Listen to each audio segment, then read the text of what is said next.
Here at Citizen Television, hope you are getting as educated as we are when Dr. Githinji shows up on the bench and Dr. Loice, Ombajo, you know they're breaking it down to our level. We're talking COVID-19. There's a new variant. It's called Omicron. It was all over the world until South Africa said, hey guys, did you notice this? They got punished, slapped. There are about 7 African countries that are banned from entering Europe and Asia. Imagine that. It's so unfair. Anyway, we were talking with Dr. Aries, and we're mentioning the numbers in Kenya. High, low, rising, spiking. What is it right now? How are we? It's very low, and I think... Since the lifting of the curfew, huh? Yeah. I mean, it was already going down. You see, this thing is cyclic, and you have a period of circulation. You have a period of... The rate of infection determines what numbers you get and whether the spike starts to rise. And you see, when you have very many people infected, then you have those many people infecting others. The moment you reduce the number of people infected, if you have one person infected, it takes very long for that one person to actually reach a critical mass of other people.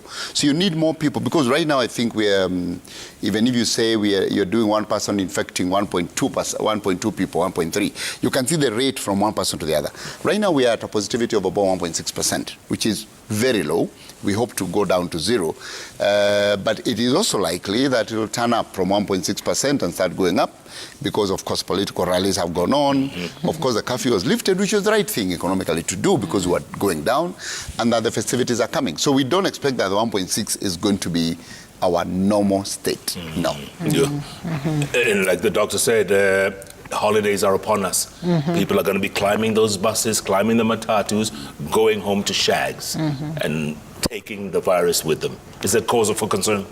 It is a cause for concern. I think one of the observations we made over the last several spikes that we've had, well, 4 waves that we've had, is that a lot of transmission actually happens within families and within groups of friends. So most of the transmission is not even out there in a group. It's these people who know each other, who trust each other, who will not take precautions, who will not maintain any distance. I'm saying that so people don't wonder why we don't have a mask, who won't maintain any distance. Look at your mask, it's right there on your elbow. And who won't wear a mask. And those are the places where a lot of transmission happens. So even as people travel for the holidays or, you know, whatever they do with the holidays and meet with family and friends, I think it's still important to remember that COVID is not absent, you know, it's not taking a break for us to take a break.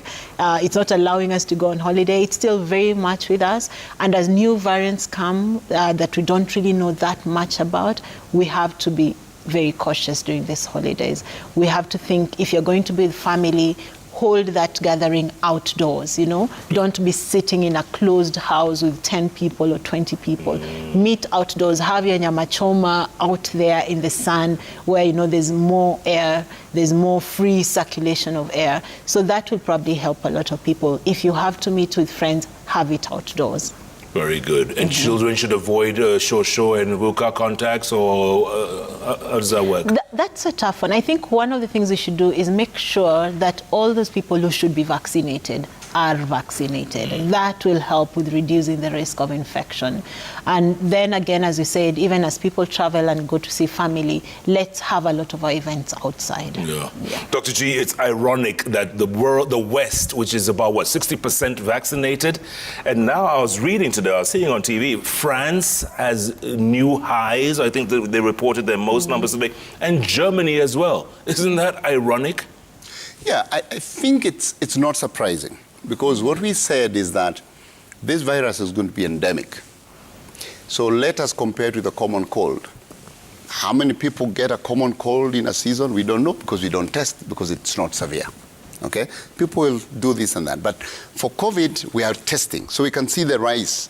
But if we are not testing, you didn't know that there was that rise, because the most important and critical thing that actually we watch is the number of people who get severe disease, the number of people who require then to be hospitalized, the number of people then who may progress to death. That's what really matters.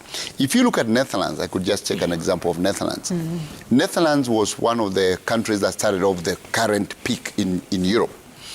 By the time they were getting 15,000 cases a day, which was almost higher than their last peak, their case fatality, meaning the number of people who are dying, was 0.1%. So what has happened is the virus is still there, it's spreading, it will change, get Omicron, you'll get the next Greek alphabet. But as long as we are vaccinated, the infection stops to matter. Because then is what Loice is saying, that if you're vaccinated, and all of us are vaccinated, then the virus will come and go. And now the rate at which it will affect people to severe disease will be so minimal, it will be negligible. So vaccination is really what matters.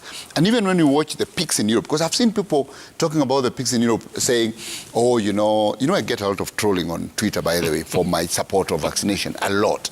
A guy say, look at this guy. These guys have been paid by pharma to talk about vaccines. Now look, the people who got vaccinated in Europe, look at how high it is.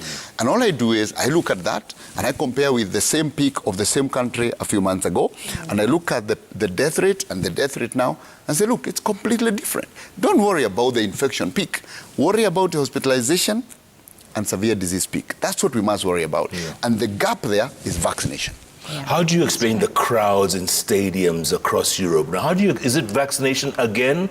Because, they're crowded. So, yes, they're crowded. And I think there was a lot of lifting of restrictions once their cases had gone down and as they began to roll out vaccination. So as more and more people were vaccinated, they began to open, initially using vaccine passports to enter some of these crowded places. And I think it's really what Dr. Githinji is saying about as long as you have vaccination. Yes, some people who are vaccinated get sick and die, but the number is very small compared to those who get sick and die who are not vaccinated. So vaccine is going to be the real weapon that we have against this virus. I think the other thing is part of the increased cases that we're seeing maybe because of the crowding in stadia and other places. So there's a lot of transmission.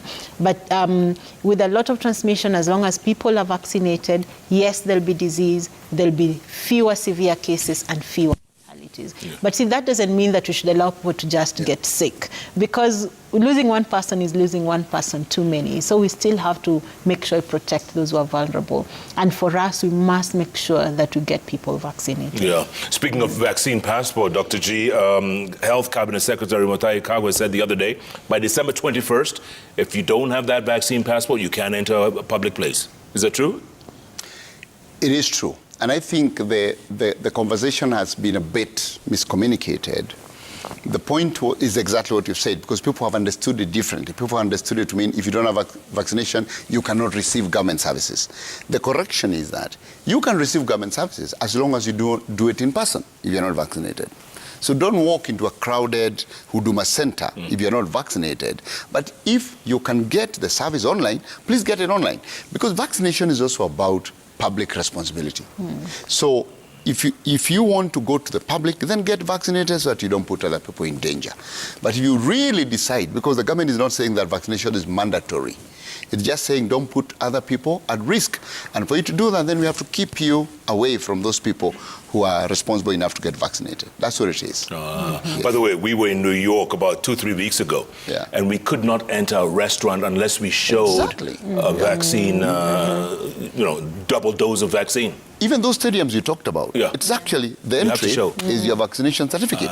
Clubs in Europe, you can't go into a club without showing your vaccination certificate. So this is where it's going.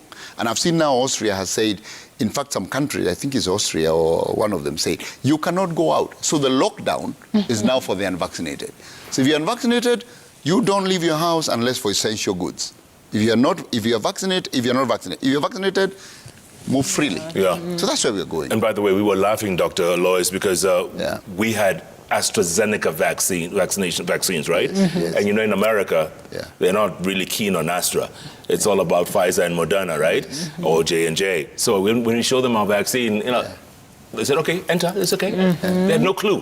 Vaccine is vaccine. That's good. Vaccine is vaccine. And all the science we know has shown us that whichever vaccine you can get in is the one you should get. Even that Russian one? Let's talk about the ones that we have. So So whichever vaccine you can get in is the one that you should get, because most of these vaccines prevent severe disease, and they prevent hospitalization, and they prevent death. And many times I get a call from someone asking me, where can I go for the J&J? Where can I get Pfizer? And I'm always telling them, get the one that's available near you. Don't waste another day or another month waiting for a magical vaccine. Get the one that's available to you, because they all work. Henry, who's sitting behind that camera over there, he forgot his second dose. He kind of forgot. He was asking me in the break, is it okay? I mean, have I exceeded, the 12-week limit?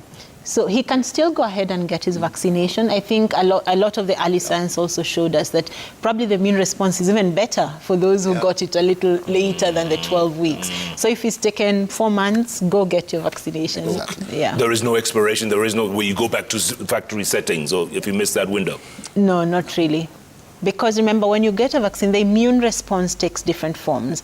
There's what we call an antibody response, but there are also immune cells that are now primed to respond to whatever comes next. So when you get another shot, you're really just, adding on to this response. Yeah. So you shouldn't think that, I want to go because I have to start all over. Just go and get your next shot. Yeah.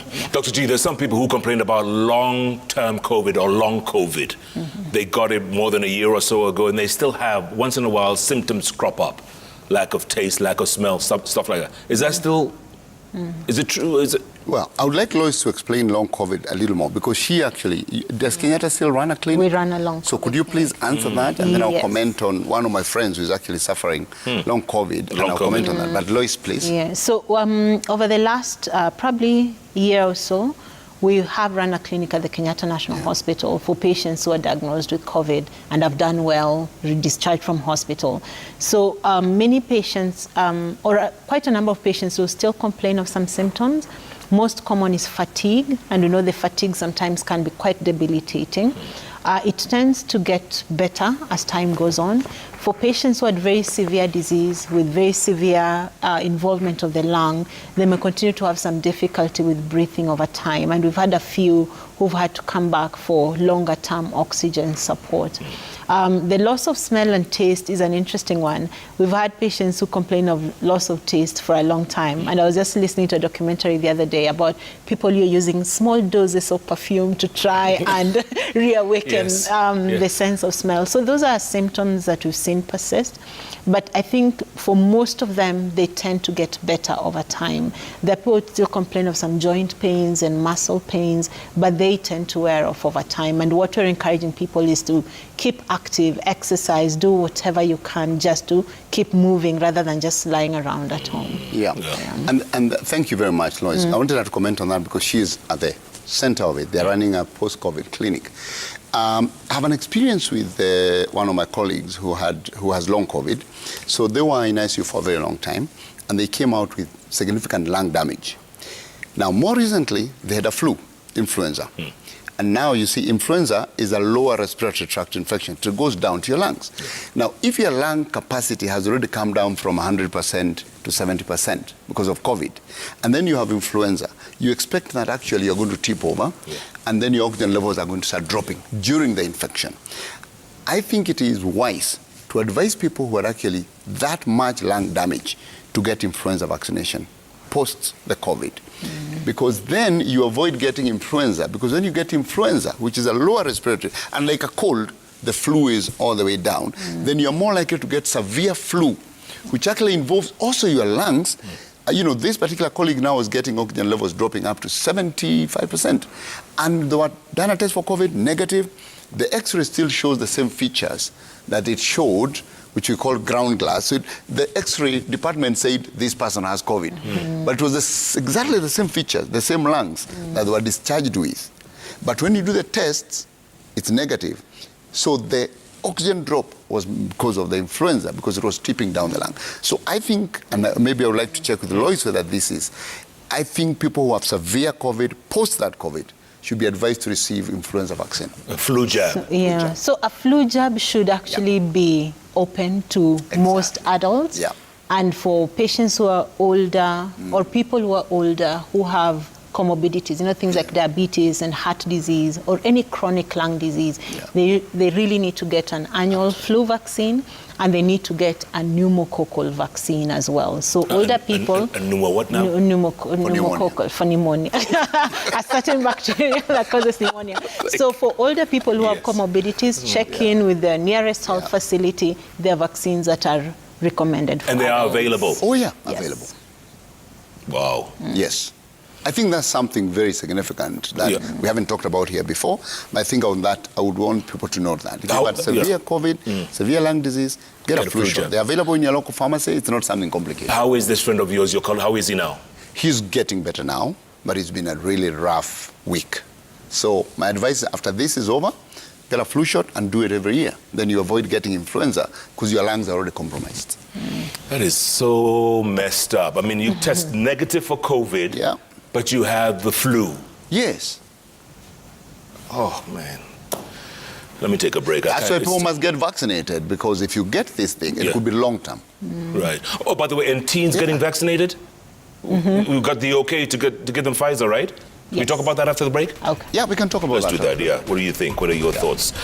Wow.